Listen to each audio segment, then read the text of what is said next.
बच्चों, स्वागत है आपका संस्कार एकेडमी के इस यूट्यूब चैनल में। आज हम क्लास 11वीं के केमिस्ट्री से एक चैप्टर जिसको हम some basic concept of chemistry के रूप में जानते हैं, यानी चैप्टर नंबर 1, उसके अगले लेक्चर के साथ आपके समक्ष हैं। और आज की क्लास में हम सीखने जा रहे हैं द्रव्यमान प्रतिशत संगठन। तो आइए बेटा समझते हैं कि द्रव्यमान प्रतिशत संगठन क्या होता है। जैसे बेटा अगर हम H2O को लें, देखिए यहाँ पर हम H2O को ले लेते हैं, इसके बेस से समझते हैं। H2O का टोटल अगर द्रव्यमान हम निकालें तो आपका आ जाएगा 2 + 16 = 18, यानी यहां पर H2O का टोटल अणुभार कितना है, 18 ग्राम, जिसमें 2 ग्राम आपका हाइड्रोजन है और 16 ग्राम आपका ऑक्सीजन है। ठीक बात। अब क्या जानना है, इसी हाइड्रोजन का परसेंटेज जब निकाल देंगे, अभी तो द्रव्यमान हमको पता चल रहा है कि 18 ग्राम में 2 ग्राम हाइड्रोजन है, 18 ग्राम में 16 ग्राम ऑक्सीजन है।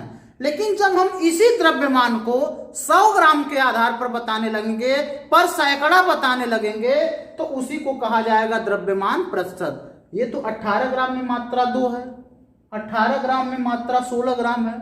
लेकिन अगर हम 100 ग्राम में बताने लगेंगे, प्रति सैकड़ा, प्रतिशत का मतलब क्या होता है, प्रति सैकड़ा बताने लगेंगे, तो उसी को कहा जाएगा द्रव्यमान प्रतिशत। यानी हम कह सकते हैं कि किसी भी यौगिक के 100 ग्राम में उसके जो अवयवी जो तत्व हैं या अणु हैं, उनका द्रव्यमान हम कह सकते हैं द्रव्यमान प्रतिशत। या किसी भी यौगिक के 100 भाग में, अगर ग्राम में ना लिया जाए, हो सकता है कहीं किलोग्राम में है, तो किसी भी यौगिक के 100 भाग में उसके जो अवयवी तत्व या अवयवी तत्व या अणु हैं, उनका जो द्रव्यमान है, उसी को कहेंगे द्रव्यमान प्रतिशत। जैसे बेटा मान लीजिए मोहन नाम का एक लड़का है, ऐसे समझिए, मोहन नाम का एक लड़का है, यह गणित में 50 में 40 नंबर पाया है। ऐसे 40/50, यानी 50 नंबर का था गणित का पेपर और ये 40 नंबर पाया है। तो जब हमसे पूछा जाता है कि कितना परसेंटेज नंबर पाया है, तो क्या हम 40% बोलते हैं? नहीं, हम उसका गणना किस आधार पे करते हैं? हम 100 नंबर के आधार पे उसकी गणना करते हैं। और ऐसा करने के लिए हम 40/50 × 100 करते हैं, क्योंकि हमको 100 नंबर के आधार पे बताना रहता है। और इस प्रकार हम बताते हैं 80%। ये 80 क्या है? ये बताता है कि 100 नंबर में कितना नंबर वो पाया है। ये बताता है कि 100 नंबर में, जैसे कोई भी लड़का है वो पूरे एग्जाम में 600 में 360 नंबर पाया है। ठीक है। तो अगर हमसे पूछा जाए कि कितना % नंबर पाया है, मतलब हमसे यह पूछा जा रहा है कि वह 600 के हिसाब से मत बताओ, 100 के हिसाब से बताओ कितना नंबर पा रहा है। तो हम ऐसा करने के लिए हम यहाँ पर क्या करते हैं बेटा, 100 का गुणा कर देते हैं और इस प्रकार से निकल कर आता है 60%। उसी तरीके से यहाँ पर जैसे H2O का कुल द्रव्यमान 18 ग्राम है, लेकिन जब हमसे उसके अवयवी जब हमसे उनके अवयवों के द्रव्यमान प्रतिशत संगठन पूछा जाएगा, तो हम 18 ग्राम के हिसाब से नहीं बताएंगे। हम 18 ग्राम के हिसाब से न बताकर 100 ग्राम के हिसाब से बताएंगे या 100 भाग के हिसाब से बताएंगे। और ऐसा करने के लिए हमको क्या करना पड़ेगा, 100 का गुणा कर देना पड़ेगा उसके अनुपात में। जैसे अगर मान लीजिए बेटा हमसे पूछा जाए कि इसी वाले यौगिक में हाइड्रोजन का द्रव्यमान प्रतिशत क्या है, ठीक है, हाइड्रोजन का द्रव्यमान प्रतिशत क्या है, तो हम क्या करेंगे, यहां पर हाइड्रोजन का कितना भाग, हाइड्रोजन कितना ग्राम है, 2 ग्राम। जैसे नंबर पाने वाले में मोहन ने 40 नंबर पाया था 50 में, वैसे हाइड्रोजन 18 नंबर में 2 नंबर पाया है, तो 2 को ऊपर करेंगे, 18 को नीचे करेंगे और 100 के हिसाब से बताना है, इसलिए हम 100 का क्या करेंगे, गुणा कर देंगे। बात समझ में आई बेटा? 100 का क्या कर देंगे, गुणा कर देंगे। अब ये 100 के हिसाब से बताने लगेगा, अब ये परसेंटेज में बताने लगेगा। तो सीधी सी बात है, किसी भी यौगिक का द्रव्यमान प्रतिशत वह मात्रा होती है जो उसके 100 भाग में अवयवी अवयवी कणों के मात्रा को प्रदर्शित करता है। ठीक, यहां पर देखिए बेटा, हम इसको पढ़ भी देते हैं, जो हमने इसका डेफिनेशन लिखा है उसको हम पढ़ते हैं। हमने क्या लिखा है परिभाषा में?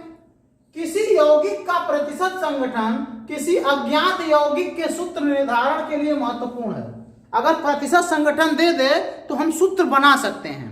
दूसरी बात, द्रव्यमान प्रतिशत संगठन के द्वारा किसी यौगिक के 100 भागों में, ये इंपॉर्टेंट है, 100 भागों में तत्व के भागों की संख्या को व्यक्त किया जाता है। द्रव्यमान प्रतिशत बराबर क्या होता है? यहां पर रहेगा तत्व या अणु, या परमाणु लिख सकते हैं, अणु या परमाणु। तो अणु या परमाणु में तत्व का द्रव्यमान, सॉरी यहां पे वो भी ठीक था, अणु या परमाणु का द्रव्यमान, ऐसे लिखिए, अणु या परमाणु का द्रव्यमान बटे यौगिक का कुल आणविक द्रव्यमान। यहां पे कुल बढ़ा दीजिए, कुल आणविक द्रव्यमान गुणे 100। जैसे वही चीजें हैं, मान लीजिए कार्बन डाइऑक्साइड है CO2, ठीक है। अब आप जानते हैं यहां पे कार्बन का 12 ग्राम और ऑक्सीजन का 16 दूना 32 ग्राम, ये मिला हुआ है और बनाया है 32 10 42 तो 44 ग्राम CO2, 44 ग्राम CO2। अब हमसे पूछा जाए कि कार्बन और ऑक्सीजन का अलग अलग द्रव्यमान प्रतिशत बताओ, तो हम क्या लिखेंगे बेटा? कार्बन का द्रव्यमान प्रतिशत बराबर 12, चूंकि कार्बन 12 ग्राम है, बटा कुल कितना है 44 ग्राम, और गुणे 100 कर देंगे, क्योंकि परसेंटेज में बताना है। और इस तरीके से जो नंबर आएगा, 2 से कटेगा ना, यहाँ पे 50 हो जाएगा, यहाँ पे 22 होगा बेटा, फिर 2 से काट दीजिए, यहाँ पे 25 हो गया, यहाँ पे 11 हो गया। तो यहाँ पे गुणा जब करेंगे तो 12 25 60, 0 12 दूना 24 6 30, 300 और बटा 11। अब इससे काटने पे जो उत्तर आएगा 11 दूना 22, 8 80, 11 सते 77, 3 11 दूना 22, 8 11 सते 77, ये आएगा आपका कार्बन का द्रव्यमान प्रतिशत। इसी तरीके से हम ऑक्सीजन का भी द्रव्यमान प्रतिशत निकाल सकते हैं, 32 बटा 44 गुणे 100 कर देंगे।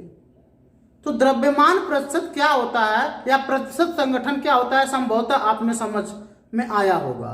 पूरे यौगिक का जो कुल अणुभार है, उसमें उसके अवयवी जो कण है ना, उनका परसेंटेज क्या है, उनके द्रव्यमान का प्रतिशत क्या है, प्रतिशत याद रखिएगा, प्रति सैकड़ा क्या द्रव्यमान है, उसी को कहते हैं द्रव्यमान प्रतिशत।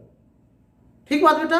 अब इसको आप नोट कर लीजिए, फिर हम कुछ एग्जाम्पल लेते हैं, उसको सॉल्व करेंगे, और उसको सॉल्व करने के बाद आपको पूरी तरीके से ये टॉपिक क्लियर हो जाएगा। इसको नोट करिए बेटा। तो पहला एग्जाम्पल हमने ले लिया है कि CH4 में कार्बन की परसेंटेज मात्रा क्या है, ठीक है, यानी मेथेन में कार्बन की प्रतिशत मात्रा बतानी है, ये हमारा क्वेश्चन है। तो कोई दिक्कत नहीं, हम पूरा CH4 का अणुभार निकालेंगे। CH4 का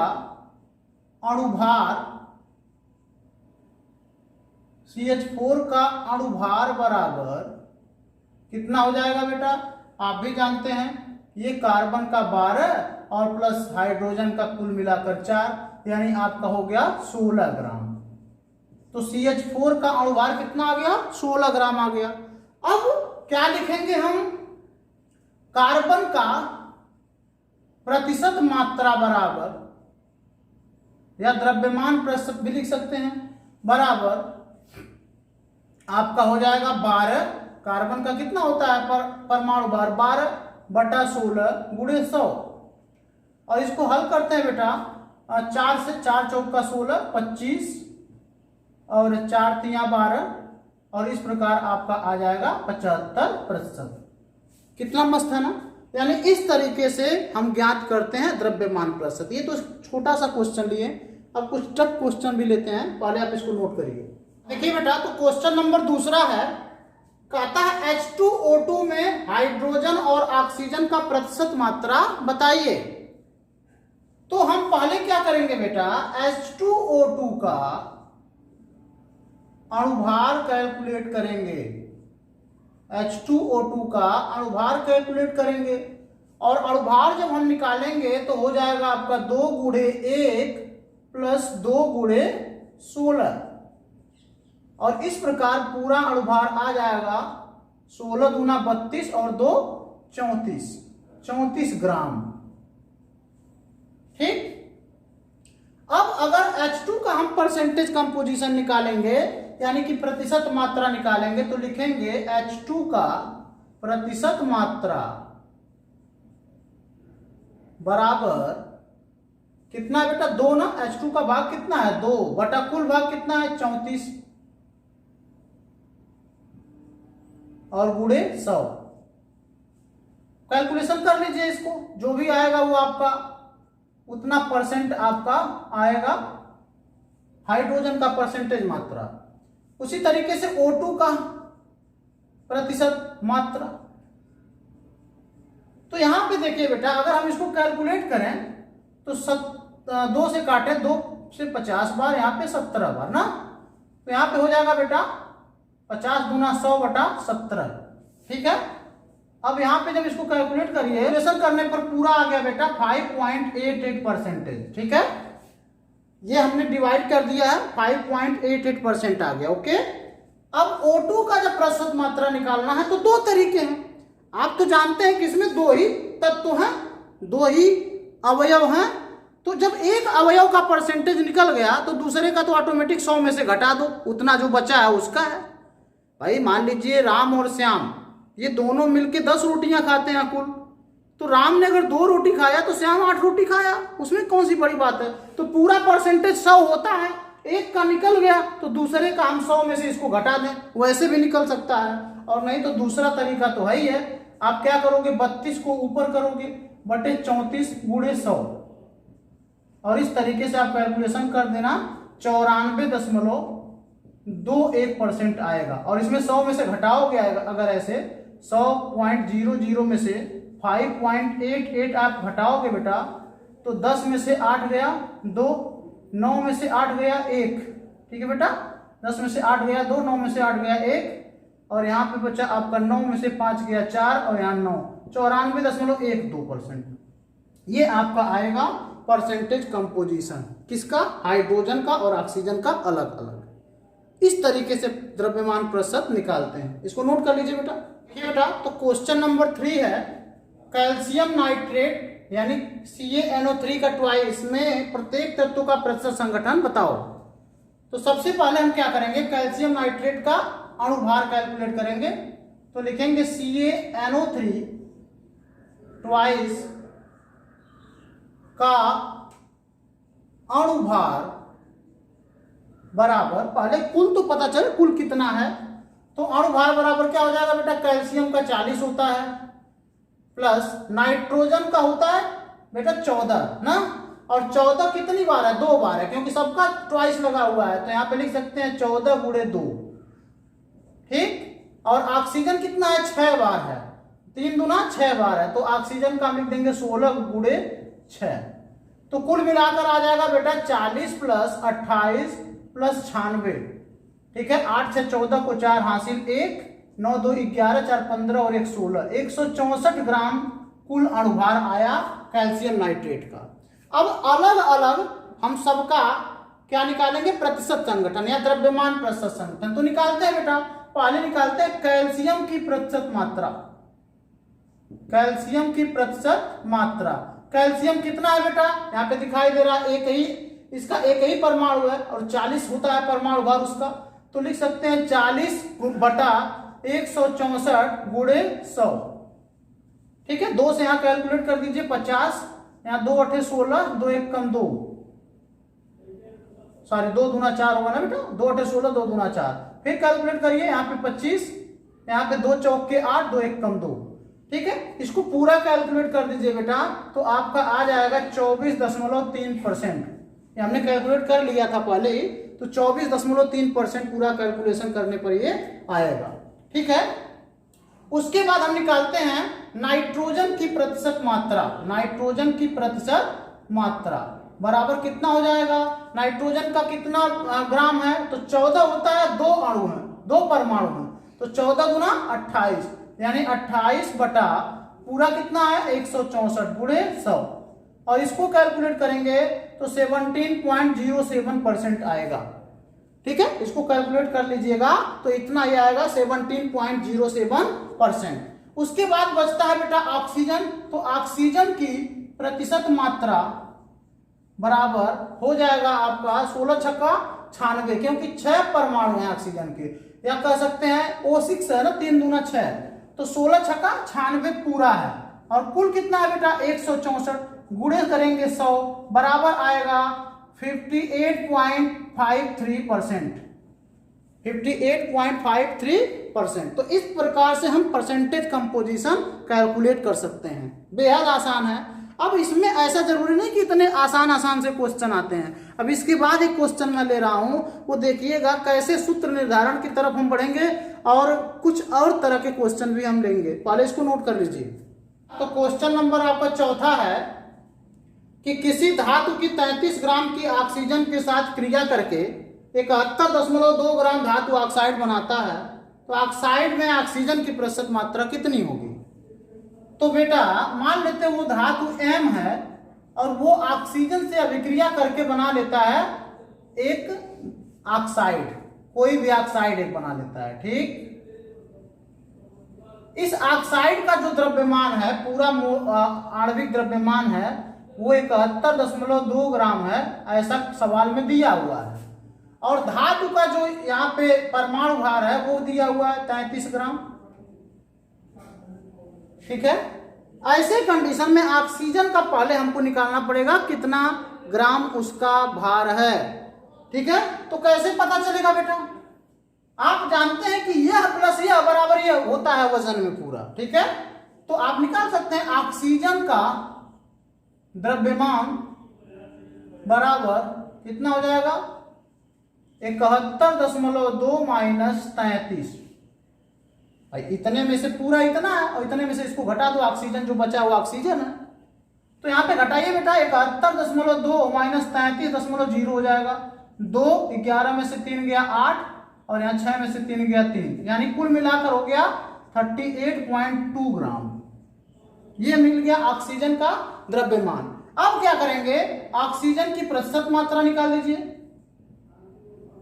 प्रतिशत मात्रा या द्रव्यमान प्रतिशत, तो क्या हो जाएगा बेटा 38.2 को आप ऊपर करना पड़ेगा, टोटल कितना है 71.2 को आपको नीचे करना पड़ेगा, मल्टीप्लाई बाय 100 करना पड़ेगा, और इस प्रकार जो यहाँ पर नंबर आएगा उतना परसेंट होगा ऑक्सीजन की परसेंटेज मात्रा। सीधी सी बात है, 33 ग्राम M था, कुल मिलाकर 71.2 ग्राम था, इसमें से इसको घटा दिया, ऑक्सीजन की मात्रा आ गई, ऑक्सीजन की प्रतिशत मात्रा निकाल दिया, इतना आ गया। ये पूरा लॉजिक है बेटा, तो प्लीज इसको नोट करिए। और कुछ तरह के क्वेश्चन देखते हैं। इस तरीके से बेटा किसी भी तत्व का हम द्रव्यमान प्रतिशत निकाल सकते हैं या प्रतिशत मात्रा निकाल सकते हैं। उम्मीद करते हैं कि परसेंटेज कंपोजिशन का ये वीडियो आपको बहुत पसंद आया होगा। ये सब बेटा केमिस्ट्री के बेस हैं, अगर ये मजबूत रहेंगे तो आगे केमिस्ट्री भी मजबूत रहेगी। मिलते हैं एक नए टॉपिक के साथ अगली क्लास में, तब तक के लिए अपना ध्यान रखिए। आपका दिन शुभ हो।